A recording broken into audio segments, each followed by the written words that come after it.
Mu minsi yashize nibwo twabagejeje inkuru y'umuturage witwa Nzagibwami Gedeon utuye mu murenge wa Giheke mu kagari ka Kamashangi mu mudugudu wa Gitwa mu karere ka Rusizi, wari uri mu nzu igiye kumugwaho. Uruhande rumwe yari yarasizeho uduce tw'utubaho, ahandi yarasizeho ibisate by'ibijerekani, ahandi yaragiye ashyiraho imifuka ndetse n'amashitingi. Ariko kuri ubu akaba yishimira ko ubuyobozi bwamutekerejeho, akaba arajyanwe mu nzu nziza aho ayikodesherezwa. Nzagibwami Gedeon sanze rero ni ahantu umurenge wabashije kunshyira kugira ngo bashe guhunga kiriya kiza hariya nabaga, kuko nari mfite inzu ijyanye n'ubushobozi bwanjye, ariko n'ubundi ntabwo yari inzu, kwari kugira nyine ngo ndebe nyine gusa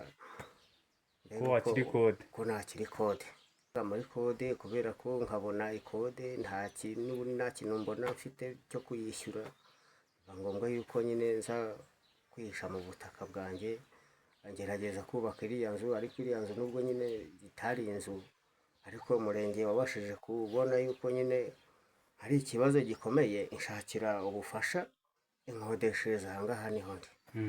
Nshimira umurenge kubera ko wankijije ikiza nk'icyo.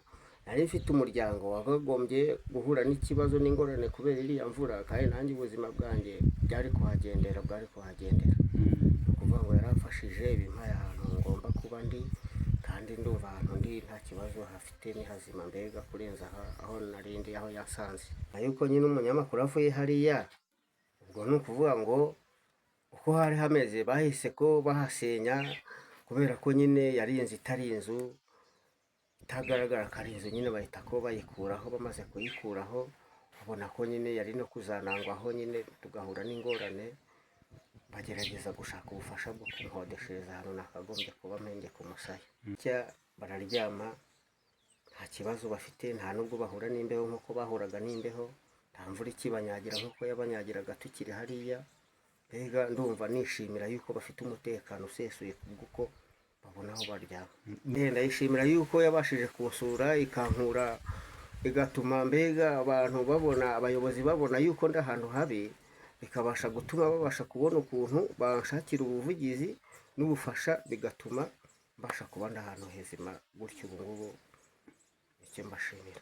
Gusa nubwo Gedeon yajyanwe mu nzu nziza kandi ikorupwa, agomeza yifuza ko ubuyobozi bwamufasha nawe akabona aho atura, aho kuzajya akomeza agenda akodesha, kuko n'ubundi imibereho ye ngo abayeho mu buryo bugoye.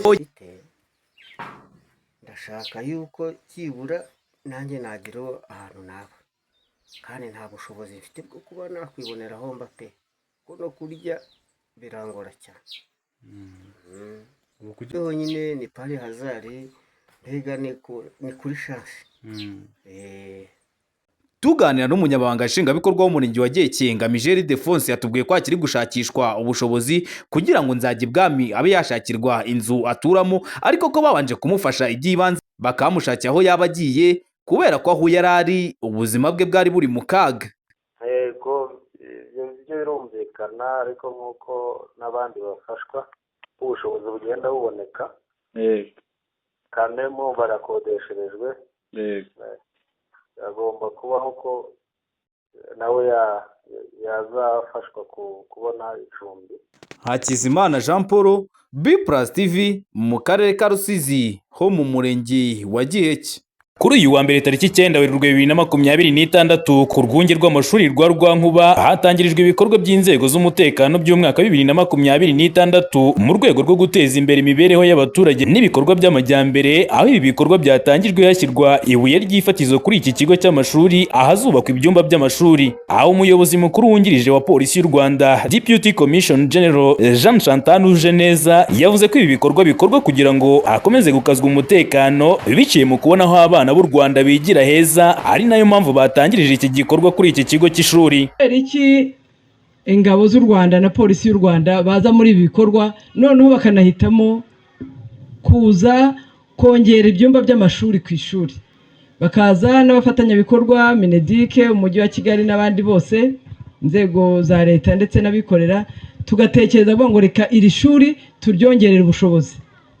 Ni ukubera ko tuzi ko umutekano ntabwo uhungabanywa n'amasasu gusa.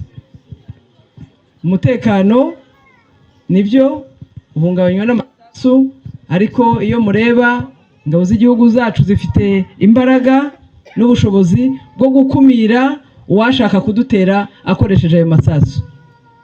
Ariko mu gihugu imbere ibindi bihungabanya umutekano ni byinshi, harimo ibyaha tusanga hano hanze, kandi umuntu ubikora ni umunyarwanda, kandi kugira ngo azamukane iyo mico yo gukora ibyaha no kugira nabi ntabwo abyiga akuze, abyiga ari umwana mutoya. Hari aho umwana agera akagimbuka akashyikirizwa abandi barezi bunganira ababyeyi, ari bo abarezi bo ku ishuri, abarimu. Abo barimu rero bakenera kwigishiriza mu mashuri. Iyo abo bombi bafatanije neza, nta kabuza wa mwana aziga imico myiza. Niyo mpamvu rero iyo dushyizeho amashuri tuba dukumira ko umuntu umunyarwanda azakura ari umugizi wa nabi. Icyo gihe ni umusanzu dutanze mu kubumbatira umutekano w'igihugu cyacu. Uyu muyobozi mukuru wungirije wa polisi kandi yasabye aba baturage bo mu murenge wa Kinyinya kureka kuba irembo ry'ibiyobyabwenge birimo urumogi yinjirira mu mujyi wa Kigali rwagati. Ariko ibyaha birimo inzoga z'inkorano, abantu bakora bashaka kwirwanaho, bashaka ubukungu, bashaka amaramuko, ariko mu bintu bigirira abandi bagenzi babo nabi, kuko nta na rimwe washaka gutera imbere ushaka gutera imbere nabi wenyine. Ukora ni umuntu muzima. Niyo mpamvu rero inzoga z'inkorano tubasaba ngo muzireke. Hari abandi bacisha ibiyobyabwenge hano, uretse izo nzoga z'inkorano nazo zishobora guhinduka ikiyobyabwenge, ariko hari ibindi biyobyabwenge nk'urumogi, kanyanga. Hano hakaba inzira babicishamo babyinjiza mu mujyi hagati. Ibyo bintu mubwirane, mutange amakuru ku gihe, ku buryo umuntu ushaka kubavangira mu mubuza hakiri kare, kandi inzego z'umutekano zirahari ngo zibafashe.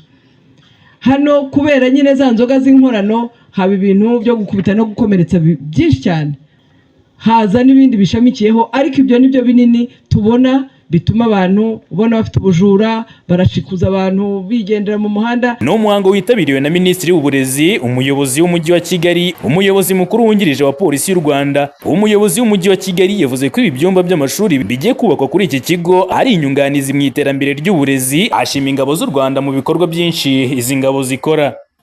Rumanyika Augustin, B+TV mu mujyi wa Kigali.